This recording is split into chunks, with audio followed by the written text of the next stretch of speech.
Welcome to the PortlyAI Human Capital Squad Talk podcast, where we engage in conversations about the changing business landscape and how human capital and other C-suite leaders are approaching this. I'm Susan Ganz, and I'm your host.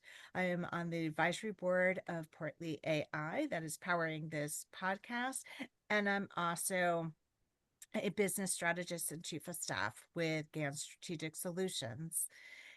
Today, I'm really delighted to welcome Coco Brown to our show. A bit about Coco. She is a five-time entrepreneur and the founder and CEO of Athena Alliance, which is an AI-embedded career intelligence platform serving senior leaders across hundreds of cities and multiple countries. Before Athena, she led Taos, a technology service firm acquired by IBM. Athena began as a nonprofit that helped drive California's landmark board diversity legislation and placed nearly 600 women on public and private boards before evolving into the commercial platform it is today. And I am a proud member. So, most recently, Athena's leading AI transformation course is being adopted by the chief people officers at the enterprise level for director and above cohorts across all genders, making it one of the most sought after AI leadership programs in the market right now. And if that wasn't enough, Coco is a published author and recognized thought leader on boardroom diversity and modern leadership. She has spent a decade at the intersection of executive talent and institutional power. And today she's here to talk about what it actually takes to lead through transformation, what we're still getting wrong, and who gets to shape the future of work. So, welcome to the podcast, Coco. Thank you. Thanks for having me. This is exciting. It's our pleasure. So, let's dive in. Please share with our audience, how do you see the HR function and the workforce transforming in this age of AI? So I think it's unfolding very quickly. As recently as within these last 6 months, it feels like the pressure, the intensity has become way bigger than it was in, the years prior. It's almost like every CEO and board, particularly for tech companies, and particularly sort of resonating out from the Silicon Valley, let's say, but that they've all come to their CEO, their executive staffs and said, "We will be AI native. We will be AI first. We are AI native. We are AI first." Immediately now, today, yesterday, it should have already happened. So the people who are bearing, in my view, the greatest pressure of that it's actually not the CTO and engineering and marketing and whatnot. From a core organizational perspective, the idea that we will be and we are AI native, we are AI first, that pressure is sitting on the shoulders of the CIO on one hand and the chief people officer on the other.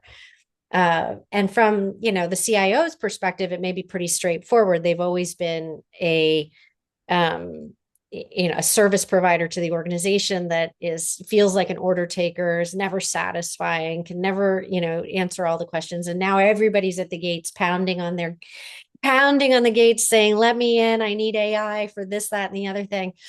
But the chief people officer, the CPO, the difference there is much more, it's almost more existential, because they're dealing with the questions of, are we at peak employment? We have 1,000 employees and $1 billion in revenue. Can we get to 2 billion and not grow that, sort of top line number of employees? So people will move around. And also, does every human come along with their 10 agents? And do the agents live on the org chart? And, this idea of the sort of traditional hierarchy of an organization where you have 7 direct reports per manager, if it's complex, like everything is being challenged for the CPO in org design, people, what it means to be a leader. Every doer is now a manager, is now a creator. Every manager is now a guide, is a governance, structure. It's a completely upending transformation. And it's something that's exactly, you were mentioning our AI course. We have a course called leading AI transformation, and it's being brought into organizations by chief people officers. We're working, for example, with the CIO and her top 40 people at one of the, let's call it the top 3 employers in the United States, leading transformation for her. So as well as several other, a number of others, but I'll pause. This is so fantastic that you're doing this kind of conversation and support for how these roles are evolving, particularly for the chief people officer Mm-hmm. and for the chief information officer.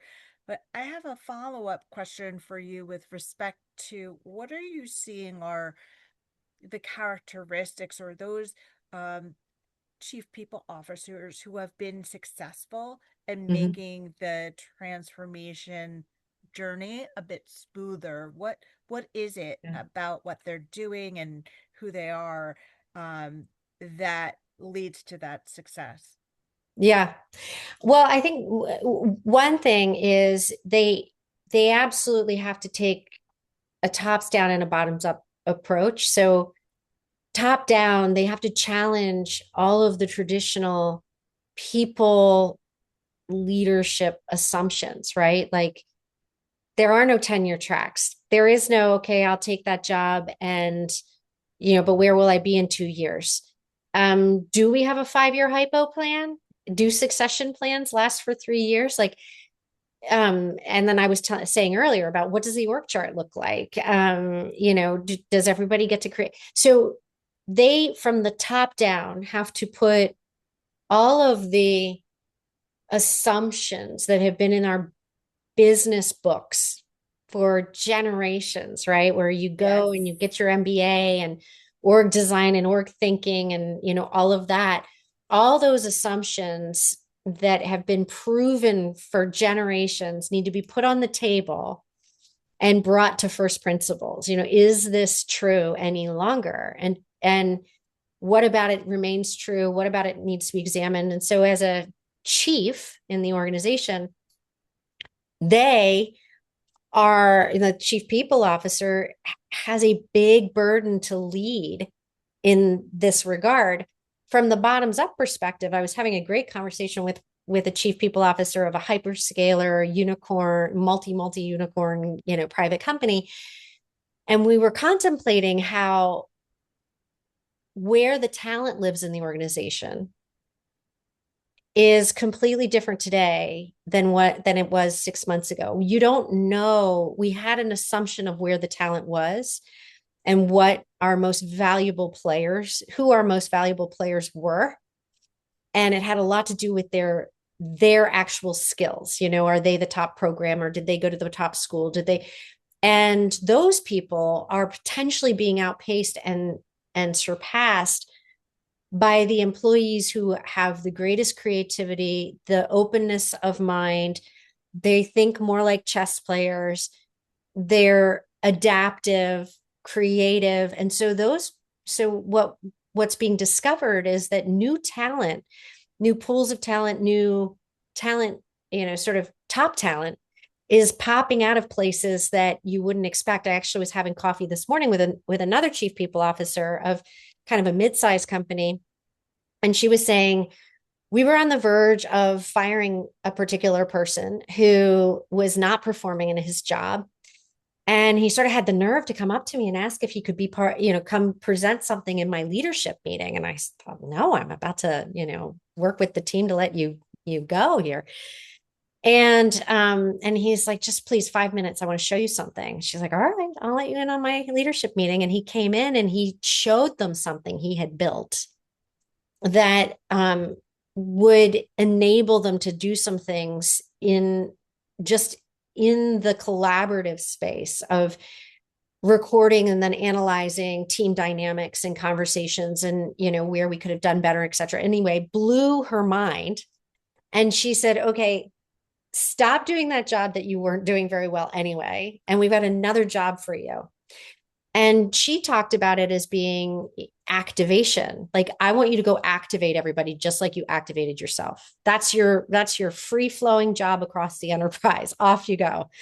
And and so I think that's the key for, there's a whole other issue that I contemplate and discuss with my chief product officer and the technology side of our house, which is like, okay, if I let everybody go rogue and they're all building things, how do I bring them to you so that you can say, security, Yes. scale, privacy, but because I don't want to get in the way of finding those best creatives at this moment in time.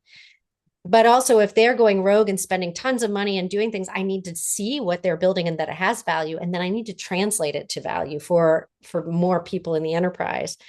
So the chief people officer has a really big remit right now, and it's amazing and exciting in my mind. Absolutely. And I love what you're saying because I see that same vision is, you know, chief people officers truly have that seat at the table. And now it's like you use that seat because they're the best ones positioned to drive this innovation and creativity in the organization because they interact with every single function in the Yep. organization. So they also have to put on their business hats to really understand all of the different functions and then how, from a people perspective, can they add value and how can they unleash the capabilities that the organization needs to move it forward. Right. So all Right. aligned. And so that really dovetails well into the next question about, as we move into this project based economy and skills based workforce, what does this mean for you as a leader and what have you seen in other organizations in addition to Athena? Well, I mean, I think we have to hold two things to be true simultaneously. On the one hand, as I think about leadership in general, as a CEO, as a CPO, as a CIO, as a CTO, whatever it is, um, we still have to build organizations that can perform, and there will be roles for humans, and so we need to dynamically figure that out. But as we're doing that and we're breaking everything down into first principles and atomic units of work and then rebuilding roles, and the other side of that truth is that we're at a moment in time where there is no career path. And so what the individual needs to hold is that in case I didn't notice it, in case you didn't notice it, you're on your own. And that's not a that's something that's been building for a long time, right? I mean, so Yes. people were less on their own, if you will, and could turn more to a social contract with corporations when in our parents' generation, you could expect that people will be with you for 10 years or 20 years or something, right? And so then you really invest in those people because they're changing jobs three times in a lifetime, or corporations three times in a lifetime, like my parents. But my generation, I'm still getting used to the idea that people change jobs every 3 years. Like, that's just not in my DNA, my work DNA.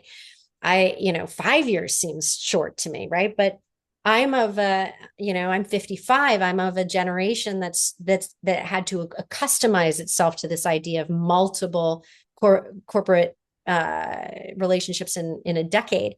And so employees still held on to this idea of a contract, a social contract with companies. But over time, companies have gotten smarter and smarter about that. And like, wait a minute, if I'm just leasing your skills for, 2 to 3 years, or in this gig economy where, everybody has a side hustle and a freelance and a gig why is it on me to figure out your career path or to create a sense of security. So if this is true, right, then we're going to have multiple transitions and more transitions. Those transitions have the risk of lasting longer, and so we have to hedge our bets by having more things that we're juggling at the same time. And so if we think of ourselves more as leasing our skills and experiences for periods of time, then it becomes incumbent on us to take care of our career. You know, we take care of our mental health, we take care of our physical health, and we have our employers subsidize the tools that we bring to the table for that. But we don't take care of our career health, and we have to, particularly because we're also living longer. And you know, we have an unhealthy model. This learn, work, retire, can't wait for weekends, can't wait for 5 o'clock, can't wait for the 2 week vacation. That's an unhealthy model to begin with. And then I now imagine elongating that not over a 40-year work span, but a 60-year work span. So humans, individuals need a better platform, consumer behavior around career care. And it starts with that reframing of I will never retire. I might rewire and you know relearn and reinvent and work different kinds of hours and different structures and things. But work brings meaning, and it's part of longevity is having meaning. And so if that's true, then I also need to look at the business of me and sort of bringing in more of a project based economy thinking, you know, whether we call it a hustle, a gig, a freelance, a project, consulting, advisory work, whatever we call it, we have to think about the enterprise of me, the as entrepreneurs. And that relationship is an interesting one for the chief people officer and the individual to balance. And I do that in my own organization. I know that my director of member experience and corporate partnerships has a side hustle where she's also a wedding planner. I know that my director of growth is also a concert violist and he has gigs that he plays. You know, I know that my VP of marketing also teaches bar, you know, like, I mean, I also have board work outside of Athena and advisory work outside of Athena, and, you know, and I am teaching a class at Harvey Mudd, you know, like there's different things that we are, and the employer employee relationship has to evolve with that. Absolutely. And I agree with you that I think the traditional career path left the station a long time ago. But you know, what I envision similar to you is that with project work, whether it's gig work or within a company, it's people are going to get derive their experience and their learning from other people and other functions in that particular project. And they'll, you Mm-hmm. know, maybe the career path is, oh, I'm going to work on a bigger project next time, or I want to Mm-hmm. make sure that these different types of functions or this kind of vertical for this type of project to round out their platform Mm-hmm. for whatever they want in their career. So it's going to take a lot of creativity to really think about, well, what does that future look like? I think people need to detach ego from title more in the future, you know, like detach from the idea of level one, level two, level three, level four, you know, title, and move more in the direction as what you're saying of, is this exciting work? How is it layering new experience and skill for me that I can add to my toolkit that I can, you know, leverage in other ways? Um, is it, you know, is it transformative? Is it big and meaningful? You know, it's things like that that are going to be more powerful than the title and how many people report to you. Yeah, exactly. Absolutely. So in the transformation journey that you've been a part of, what lessons have you learned and what guidance would you give to our audience? Yeah, I mean, I've so I've always, I identify most solidly with the persona of entrepreneur because while I've been employed by other people over my career time, my 30 years, I've mostly been an entrepreneur and I've tried it and done it more times than I've been somebody else's employee, you know? So Yes. so entrepreneur is just, that's my persona. I hope to transition that persona towards investor Mhm. because, you know, jobs create income, but investing, putting money to work is what creates wealth. And there's so much about investor that's really pulling me now, which is, you know, seeing things that you really want to exist in the world being funded and existing and you know, kind of replicate or not replicating, but multiplying your impact beyond being an entrepreneur who brings something to the world to the person who helps bring these things to the world by giving capital that's really needed. So that's really interesting to me. And that's where I want to sort of head. Um, and, you know, the, the, the place where I spend, so I was a psychology major. I spent my first 10, almost 10 years in HR. I have always come at everything as a people problem. And I've mostly been in businesses or created businesses where people are the product. So, you know, at Athena, we have 1,000 members, and I've worked with thousands of individual leaders over the 10 years of Athena. And you know, I would say that that the the biggest lessons that, you know, kind of come from that journey of transformation and, you know, kind of what I would guide everybody else in um is what we were talking about, you know, kind of earlier. It's like we are all responsible for our own outcomes, and we as humans are in an era now that we'll never go back from, where everything around us is moving exponentially, but we still move at the pace of nature. So we think about 2 years ahead, or the next job, or the next 6 months, or the next vacation. And we have to train ourselves to think more exponentially. Who will I be 10 years from now? What will it look like when I've, you know, reached my own version of escape velocity? Where do I want to hang my hat? Like, we have to be bigger in the way that we imagine the future, and we have to leap forward faster in our own ownership of our lives and our careers, which is Yeah. another argument not to stay so focused on title and the next thing.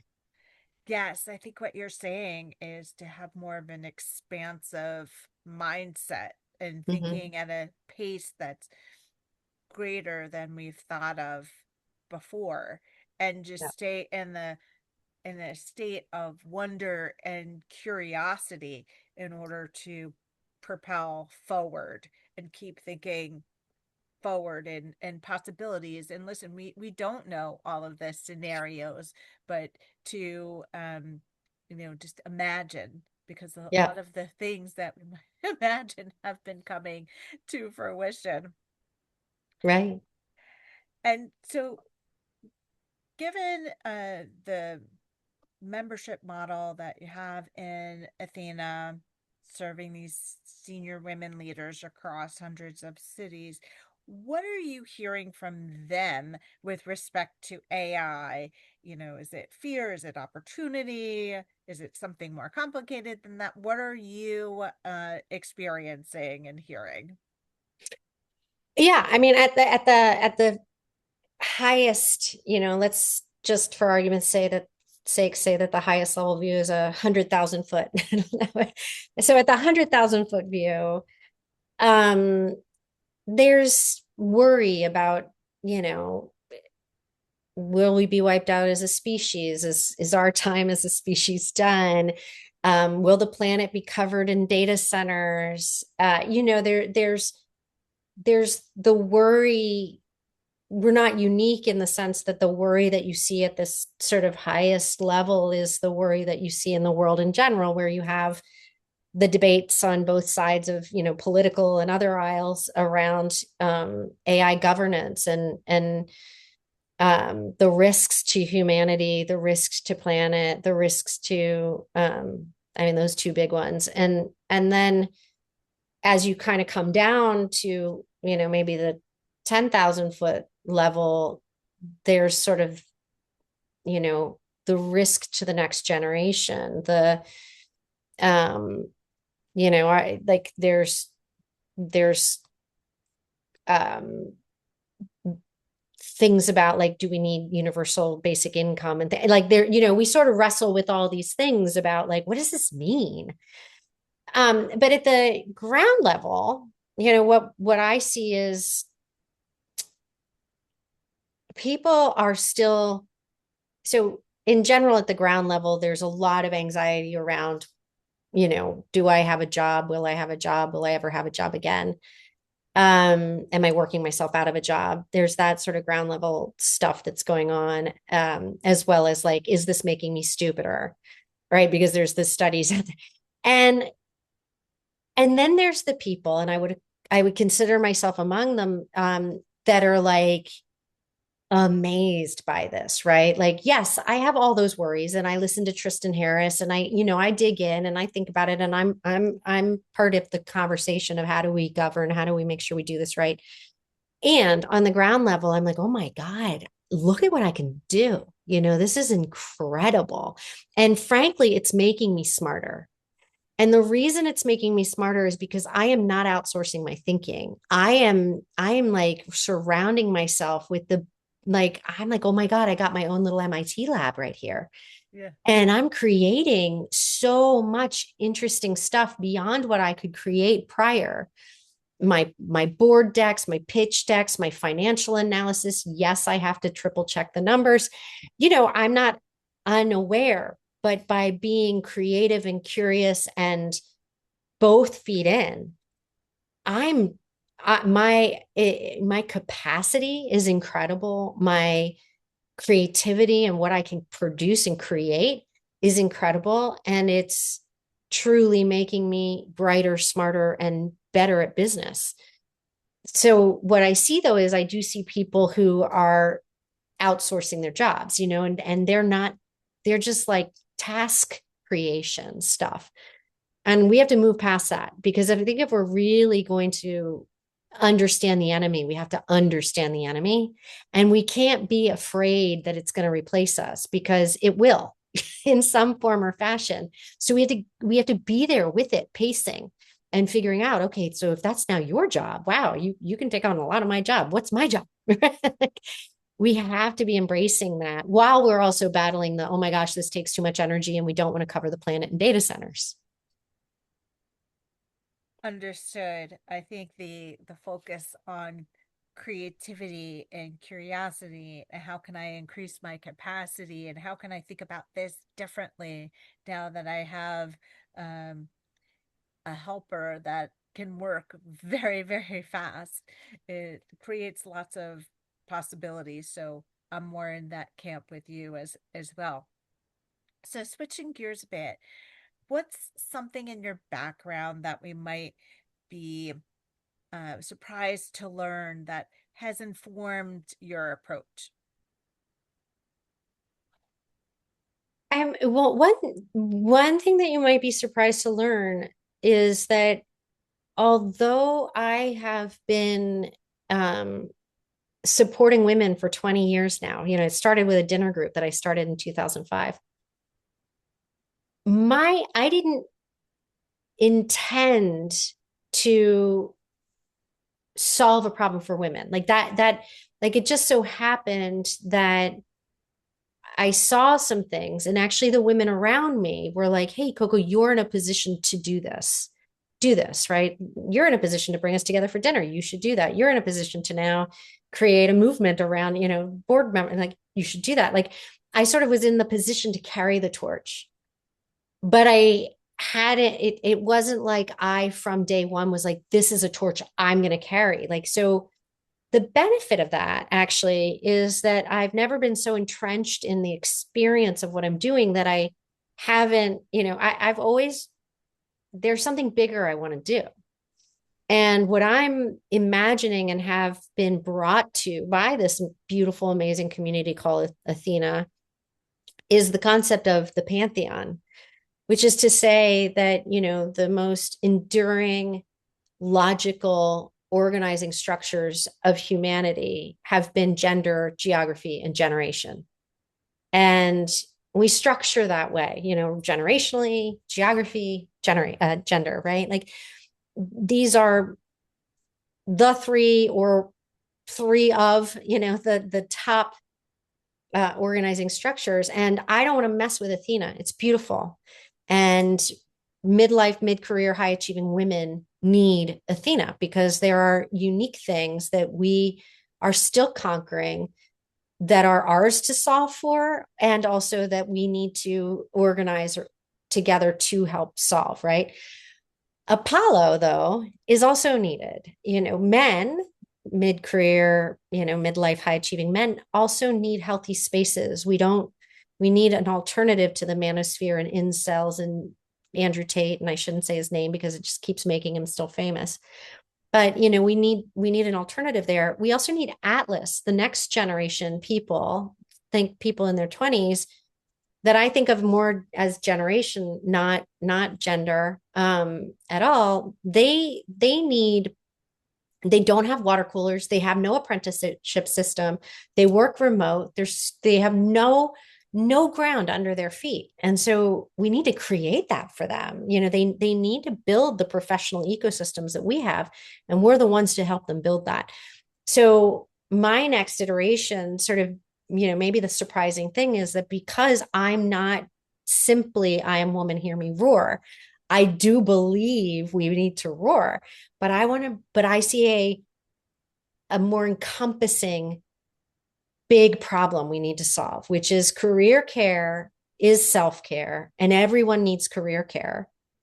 And we have some fundamental career care problems that can be structurally addressed through gender, generation, geography. But our underlying technology that we have, Athena, that is the technology, the AI, the frameworks, the content, the guided pathways, etc. That's the pantheon. So that's sort of the surprising thing is probably where I'm headed and how I got there.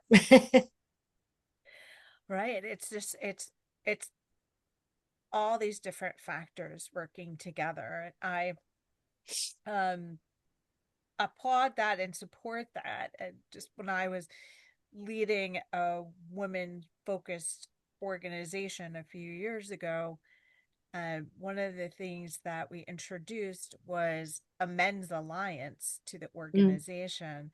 And it was a bit controversial at the time.